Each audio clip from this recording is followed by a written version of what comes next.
So we have the details for our very first paper assignment, and if you look at that worksheet, you'll see that our topic is video games. Now, some of you may be in a situation right now where you're thinking, well, I don't want to write about video games. I don't care about video games. I don't know anything about video games. And if you're in this situation, trust me, I understand. This topic is one I find interesting just because I do play video games, but more than that, I chose this because I think this is an issue that easily creeps into other important debate topics that we may come back to later on in the semester. But the bottom line is there's a lot we can talk about in the issue of video games, and even if you're someone who doesn't play video games or doesn't really care anything about video games in your own personal life, I still think that you can discuss the potential and also the possible hazards that video games pose to our society.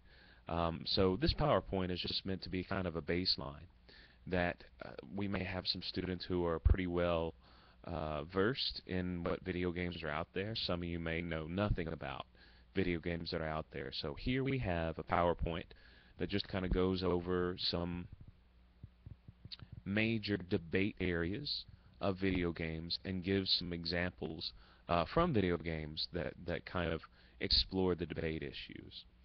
Please note, though, that of course, being part of the problem, we'll see it's just the maturity level.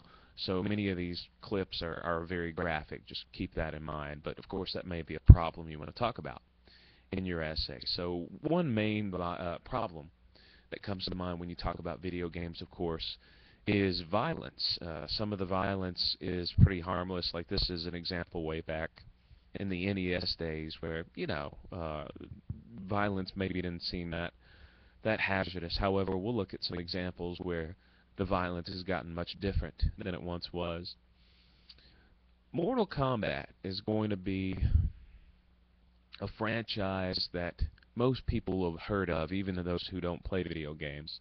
And, this is a clip that goes through every single fatality of the series. And if you look at the timer here, this thing lasts over 23 minutes long. You do not have to watch this whole video. I think you'll pretty quickly get the idea of what's going on in the video. But what I would like you to do, though, is just kind of keep in mind that this game is responsible for the rating system that our current games still have. Right now, if you go to the store to buy a game, you'll see in the bottom corner they'll have a rating: T for teen, M for mature, and that came about because of Mortal Kombat, and legislation threw a fit when this came out, the violence that it contained. So when you look at this video, I'd recommend looking a little bit. It goes in sequential order. So at the beginning, it's early Mortal Kombat, and then towards the end, it's the more recent entries. You may see that the violence has gotten worse or better, depending on how you view it, but the graphics have definitely changed. Now, Doom is something that's going to be very pertinent to the violence argument, and it's just because I think of Columbine. If anyone remembers when Columbine happened, almost immediately after, they started pointing the finger at Doom, this specific video game, which was a first-person shooter. It came to light that the perpetrators of the Columbine massacre had happened to play Doom quite a bit. And so a lot of people wanted to say, well, the violence that these kids conducted in the video game easily translated to violence in reality because it's first person. As you see here in this, just where it's frozen, first-person shooters, all you see is what's in front of you plus a hand and a gun. And a lot of people have a problem with that. They say that that's too easy to destroy the illusion, the barrier between reality and fantasy, because we see just this gun that we shoot things with.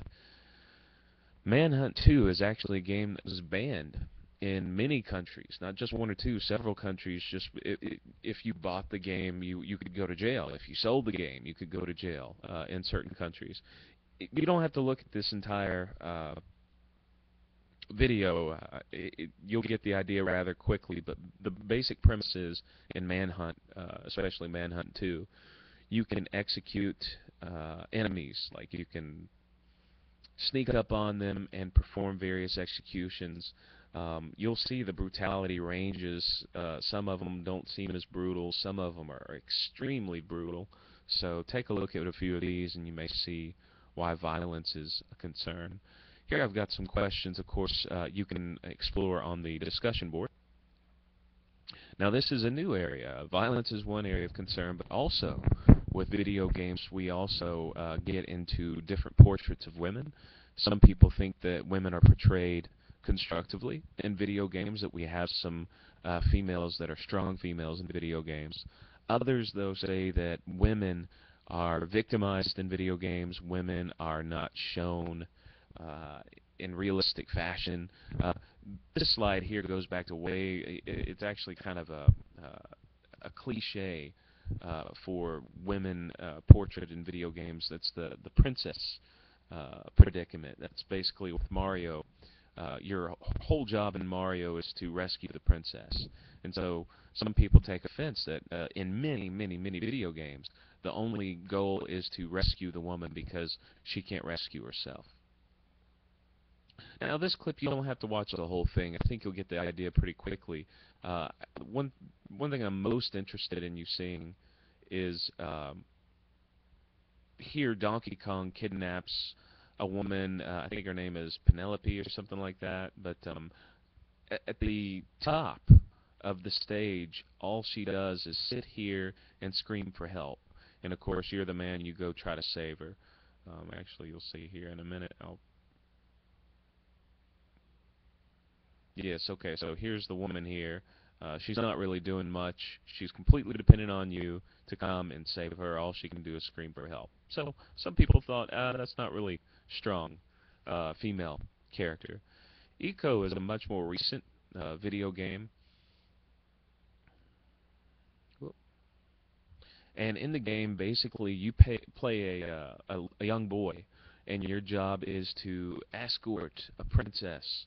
And in the whole game, you basically take her by the hand, and if you don't hold her hand, she does not go anywhere. It's basically you just escorting the princess, protecting the princess, and some people say that the princess figure is way too weak in this game. If you watch this preview for the game, you can kind of get a feeling of the boy's authority in the game versus the girl's authority in the game. Dead or Alive, once you go to watch this on YouTube, you'll get the idea of what's problematic with this pretty easily. The only thing I want to say is Dead or Alive actually started as a fighting game series. Now, the clip that you'll watch in this PowerPoint, it is not for a fighting game. It's for a much different game. And a lot of people were like, some of the female characters who were strong, they thought were strong characters in this fighting series, were completely destroyed. Their image was destroyed. In this game, you'll watch a preview of it. It's very ridiculous. I don't think you'll have any problem seeing the potential objections people would have to this example. Now, Lara Croft is a figure that, even if you don't play video games, you've probably heard this name. She's very interesting in this whole women in video games thing, because people point to her on both camps. People who think that women are not portrayed well, people who think women are portrayed well. They'll both use Lara Croft as an example. Now, Lara Croft is someone who's very intelligent. She's action-oriented. She's very strong. She's an adventurer, which is a lot of times seen as more of a male model archetype until she came along. And some people say that's great, that's strong. Other people say, though, if you look at her physical features, physically she basically re-emphasizes this woman objectification as a sexual object. And if you look at some of the really early models of Lara Croft, you'll kind of see how her body size is very exaggerated in certain areas. I'll leave it at that. Now, what they've done recently, this is actually just released, if it's even been released yet, but they've rebooted the franchise, and this is a preview for the new game, which they've redone her body image, but I think they've also tweaked her personality a bit. Maybe she's not as gung-ho as she was in the earlier. So watch this preview and just see if this is a problematic portrait of a woman or if it's a constructive one. Now this is a little montage of a character who's in the Resident Evil series. Her name's Ada Wong, and this is another character a lot of people say, oh wow, she's a really strong character. Watch this video though, and you may see evidence for both how this is good for women and also maybe bad. If you look at how she's dressed, if you look at kind of her body movement, you'll definitely see some of the sexualization of her, but also kind of she's, you know, bottom line, she's kicking ass in a lot of this stuff. So maybe that's a positive portrait for women to follow. You know, keep in mind that one reason why women in video games is so much more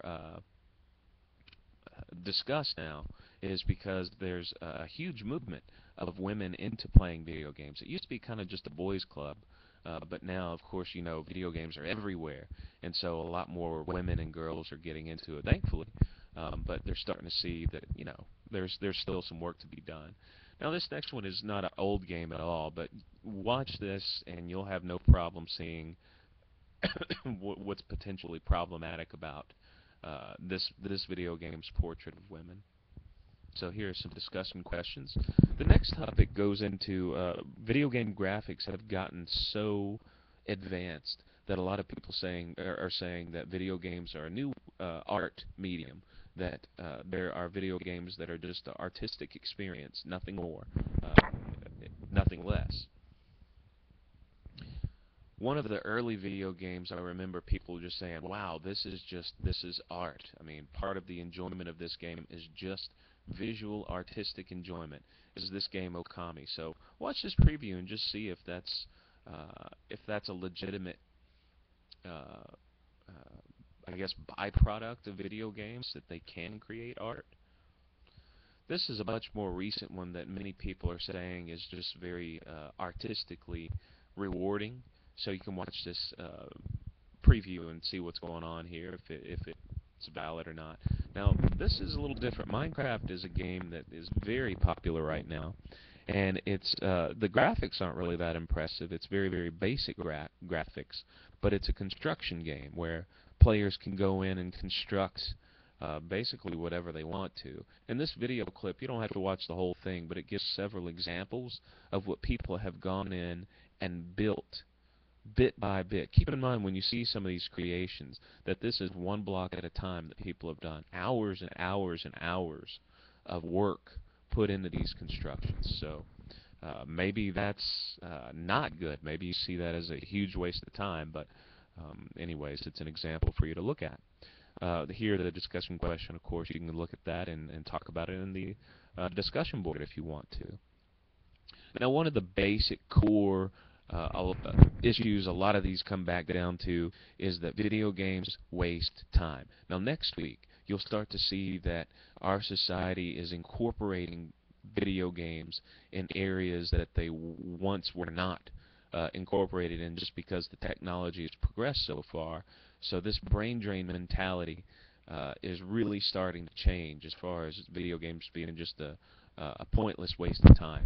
So we'll expand on this next week, but this week I have a few examples. A recent game called L.A. Noire. This is kind of a preview for it and talks about what you do in the video game. But, you know, when you watch this and listen to the skills that this video game has you practice, these sound like skills that would be useful to you in real life as well. So maybe you disagree. Tell me what you think on the discussion board. I'm not a StarCraft player, but I do know that it is hugely popular, especially in South Korea. South Korea, you can actually be a celebrity through just playing this game. They have StarCraft channels of television where all it televises is StarCraft matches. This is a match where I don't know what is going on in this match, but just watch a little bit of this. You don't have to watch the whole thing. Keep in mind that the people involved in this video, every single unit you see on the screen, they know the unit's function. It looks to me like chaos, but it's not chaos, and this just goes to, it's pretty amazing to me that someone can look at a screen that's so busy, as you'll see in this clip, and they'll know exactly what the function of everything they see is supposed to be doing. and item resourcing and things like that, stuff that our real world responsibilities require us as well, job responsibilities, things like that. One game that's pretty fun is the Portal series, Portal 2, most recent entry, but this is a preview for it, and you can see here that this basically encourages you to experiment with physics, and so some people are saying this can really lead to some creative thinking. And here I've got a couple discussion questions. So some of you may be a little more experienced in video games. Please feel free to bring in any other comments or observations or anything you want us to know on the discussion board.